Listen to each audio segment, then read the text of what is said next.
Let's get some aircon on. Christ, it's humid this morning. Right, we're just another early start. Wednesday, the 4th of August. It's the final day in Stoke. There's a gentleman called Zach who is interested in coaching. He's actually quite a high-level competitor. Who messaged me actually a few days ago about mentoring. He works at a gym called Apex, which is close here, so I said, look, I'll tell you what, I'll pop in and have a chat to you about your business. With regards to the mentoring, I'm very specific about who I take on. And as I've told a lot of people, I have multiple businesses. The mentoring isn't just about making money for me. I make majority of my money on my other businesses, so I like to know the people that I'm working with. I know I want to work with those people, and I like to make sure we're a good fit. And ultimately, I like to, obviously I can't always meet people, rarely do that, but I always have a phone call, or one of the team will have a phone call with people before they join, because we do have a bit of a waiting list, which is normally 2 to 4 weeks to get a slot. But we're going to have a chat with him this morning. Plus the gym's cool. I know the other guy, Andy, that owns the gym. We've been there before. We filmed with Mark Hector for Overdrive, so it's always nice to go and visit, see if Andy's in as well. I don't know if he will be, but we're going to have a quick chat with Zach. And yeah, let's go. I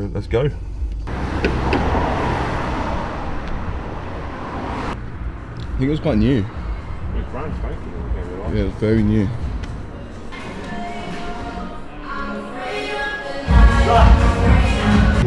I just spiced up a little bit more. Every gym in Stoke is always compared to strength. It's always going to be. It's very basic. It's very simple. There's a lot of things that I do that I've just done from the start, and they're slowing me down, if that makes sense. I'll make some notes on my phone as well. Yeah, that's cool. So basically, it's just things that slow me down. So it's terms like payment systems, Right. recruitment. Right. My marketing, say for weeks, say I'll do loads, and then I'll just drop off. A consistency. What's the reason you drop off, do you think? Just lack of ideas. Mainly lack of ideas, to be honest with you. And then I'll go through a slump of thinking. And when you say like posting, that's kind of just on your Instagram and everything else, so like pushing and chatting to people and then just going. Yeah. One thing I don't do though is I don't do much talking in terms of stories or reels. I've done a few in the past, but not many. Do you know what I mean? Any reason behind that? Just something that I don't feel that I'm very good at. Or that's what everyone says. Everyone says like, yeah. And well, technically you go on the camera now and you're fine. Because you're talking to me. Yeah. This is one thing, like, once you get used to talking to the camera on your own, it's like game changer. Because the main thing you have to remember is like, as someone looking to hire a coach, they're looking to invest in you more so than the actual coaching. Because people buy people. Yeah, massively. Look, as we all know, there's another 300,000 coaches out there that, look, I'm not disrespecting you on college, but there's a lot of other good coaches out there. Why would they hire Zach over this other guy? Yeah. And it's normally for the fact that they feel like they can trust you, they like your personality, because ultimately, if you're going to chat to someone regularly, you're going to want to fucking get on with them. Yeah, you've got that likability. Well, it's just like, if I'm going to deal with, like say for example, you possibly want to work with me, if I came in here and you were like, fuck, I can't stand the guy, when I leave you're going to be like, I probably won't message the guy back, you know, like, because people have to work with people. Yeah. So what we try and do as digital marketers is, because you won't meet those people face to face, we try and handle those objections or those thoughts about whether or not we're going to like someone without ever having to meet them, which is where the person talking everything starts covering those bases quite well without people even realising. It's like if you watch, what bodybuilders do you like on YouTube that you watch at the moment? Probably old school go somebody like Kai, and like you say, always talking. And I bet you feel like you know him relatively well. You know, I mean, I don't know if you have met him or whatever, but you get a feel for what they're like. You probably know that you probably get on with them. Like for me, I used to love Jay Cutler. I feel like I know that guy inside out. I've never met him. Yeah.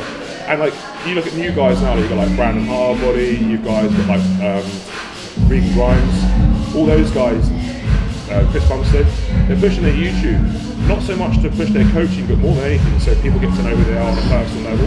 And then when you go, look, I'm a coach as well, they go, well, not only is this guy clearly a great coach, he looks like someone I'd actually really get on with. So that's why the talking and the personal stuff is important. And sometimes it doesn't always have to be like, oh, I need to throw out some bombs of information today. And I think that's what stops people. It's like, I haven't really got a lot to say about something. You can just document what you're doing here. I mean, you're in one of the best environments, being in a great gym with great people walking through the door. You only have to kind of document the process of you being here. You're in the industry, you're prepping yourself, you've got a story to tell, and then all of a sudden it's like, okay, people start following you, your story, and you go through what I class as the nurture phase. And as I say to a lot of people a lot of people that watch my YouTube will know I've said before, all marketing is like someone going, I've got a problem with that, and you go, hey Sophie, hey Dave, I can help you with that problem, like you want to compete, you want to get shit, whatever it may be.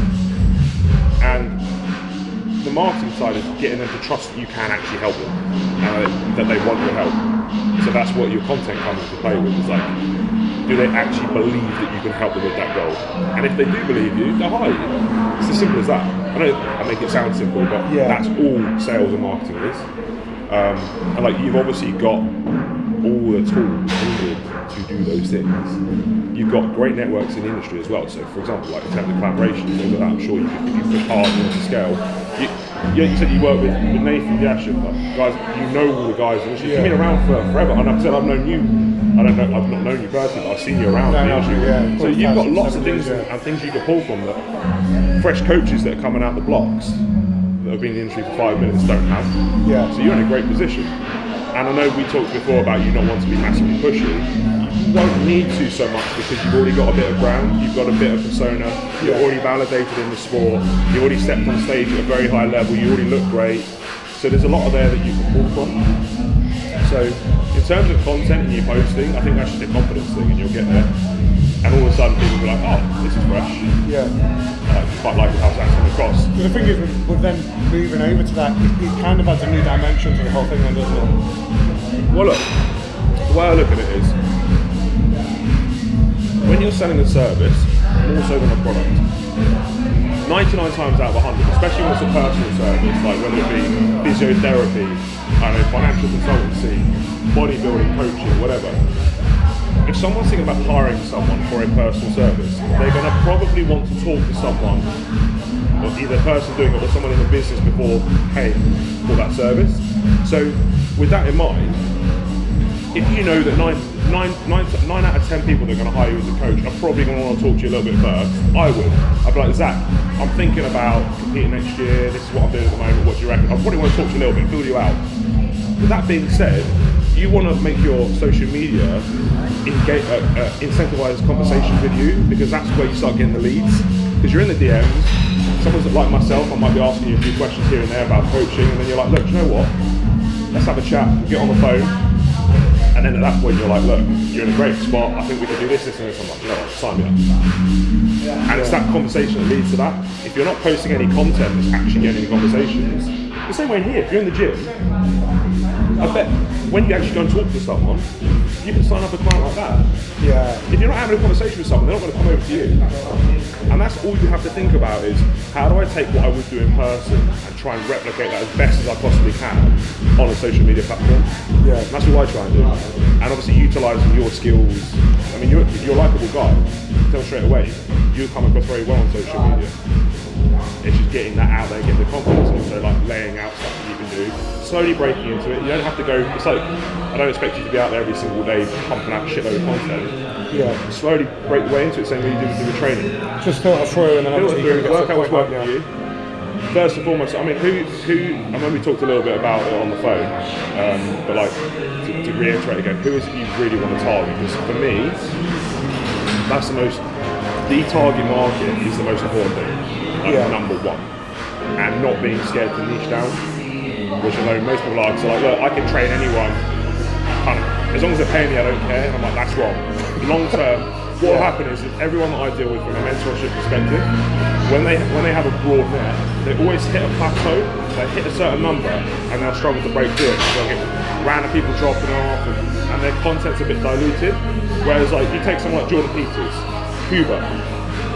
They are prepping people exclusively. And all of their content, their lifestyle, their story, their transformations, their information, their value that they give out is only for those people.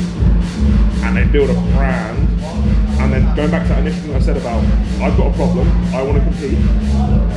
Cuba goes, yeah, I can solve it. They go and look at his page and go, yeah, I fucking believe it. Yeah. Right? Whereas you go, okay, I want to compete. I look at Zach's page, I haven't looked at your page, but let's say I want to compete. And then it's like, well, there's a guy, there's a lifestyle guy there who's like 50 years old, he's kind of got into shape, but that's not really what I'm looking for. So when people look at before and afters, what they do is they look at the before that most represents them, and they go, well, people know the after is less relevant because they go, everyone's looking from a selfish perspective going, can he help someone like me? So let me find people like me that he's been helping, let me look at their transformation. And if your pool of people is really like convoluted or diluted, and you've got loads of different transformations that don't really represent any one type of people, I don't really necessarily believe that you can help me. I've seen a glimpse of it. Yeah. For example, I work in the aesthetics industry as well. So my wife, she does quite like natural, we do more middle-aged women, more natural look. If we were on the page and all she was doing like Kylie Jenner, like massive lips and this and the other, her client base that she wants to attract would go on and be like, this is not for me. Let me find someone else. Even if we had a couple of old women on there, if all of her transformations were representative of the kind of people she wants, and they go on and go, she's the one I want. Yeah. So understanding and then getting there, and then like you said, coming back to I don't know what to post. You go, once you understand that target market on a granular basis as though it was one person. I always think about it as one person. I normally call him Dave, I don't know why. Dave is my avatar. I understand Dave, I know what his goals are, what his problems are. I talk to lots of Daves because all of your client base should be similar to him on a regular basis. So the best place to withdraw content from them is what is my current client? Because you already got clients. They're asking you questions daily. You can literally pull from them and go, right, well that's a great piece of value that I can give to my followers because it's representative of what my client base is asking me anyway. You don't have to reinvent the wheel. Yeah. And also when you understand Dave on a granular level, you know that if you put a piece of content up, whether or not he's going to find that valuable or not. And if it doesn't, then there's no point for it. And that's it. It's kind of like, that's how I build the process. So the biggest thing there basically what I'm saying is long-term relatability. Yeah. Yeah, short-term interest, long-term relatability. So it's a funnel. Yeah. You try and you do the what I class the macro content of you, like might be you in the gym doing £1 million leg press or something. It might be you with an amazing client that's on a huge transformation, gets eyes on. But if the eyes that come onto your page then are look at people like you want to target, and so you start reading through your information, the kind of more micro informative stuff, and they go, this shit, Zach really knows his stuff. He's really helping people like me. Maybe I'll jump on the story and give a message, and that's the conversation you start, which then leads to the. And I know you worked with a marketer before who was doing all the leads and everything else. What she was doing wasn't necessarily wrong, but you were skipping the validative part, going straight for the sale. Yeah. You weren't building the trust in the middle. Yeah, there was one part. And once you've got the trust, the sale becomes easy. It's very hard to sell someone who doesn't trust you. You can do it, they're great salespeople, but why make it hard on yourself? Yeah. That's kind of where I'm at with that. So, back to my original question, who is it you think that you really want to Yeah, so realistically, long term, it has to be competitive clients. That's what I want to do long term. I mean, so for example, you're not going to be doing a post on like how can you get the most efficient Starbucks and use the right kind of milk. You're going to be talking more about water manipulation, carb timing. You're going to be showing examples of you working or training with guys that are competitive. You're going to be talking about your competitive journey and how you're doing it, what your opinions are on it. And all of a sudden it's like, well, okay, if I'm that person's lifestyle that's going, okay, I still want to get pissed up at the weekend, I look at your page and go, whoa, it ain't for me. Yeah. Which is important because they're time wasters. Yeah. And then guys that do want to go for that go, yeah, I'm really interested, I'll give this guy a follow. Watch him for a few weeks. No, I'm going to give him a message. And if we do the right things with the right kind of content, that we get the call to actions and we spark those conversations, you get a nice flow. And we can use your competitive journey to build that as well, because people love stories. Yeah. So the underlying current will be your journey to stage, but we can add all the information and value on top of that, and the validation from the clients you've got. And you work in a gym, there's no better environment to be in daily to kind of help you with your content. Yeah. It's not like you're working in an office 9 to 5 with a tile, like what I post. It's not. My competitive people aren't really going to get anything from that. Yeah. So you're in a great spot. When was the last time you competed? 2019. Okay. So this will be like 3 years. been a little while, kind of coming back. Yeah, it'd be cool. It'd be a cool journey. I'll watch it. You know, like it's interesting. So guys like myself, like I find that stuff interesting. Yeah. So, yeah, it should be good. But I think if you know that you're going for competitive clients, like obviously then your service, your pricing has to be reflective of that. Obviously, as we know with competitive clients, they demand a lot more of your time. Yeah. So you're not going to want to be charging what a lifestyle coach charges. One, and we've talked about that off camera and stuff, but what you're going to charge obviously needs to reflect the fact that they're going to be checking in, you're going to probably be prepping them for the shows. That's not easy. Yeah. Dealing with all the breakdown. All the breakdown, and they're going to be on the phone 24/7, they're going to be, yeah, you know, be a lot of stuff. So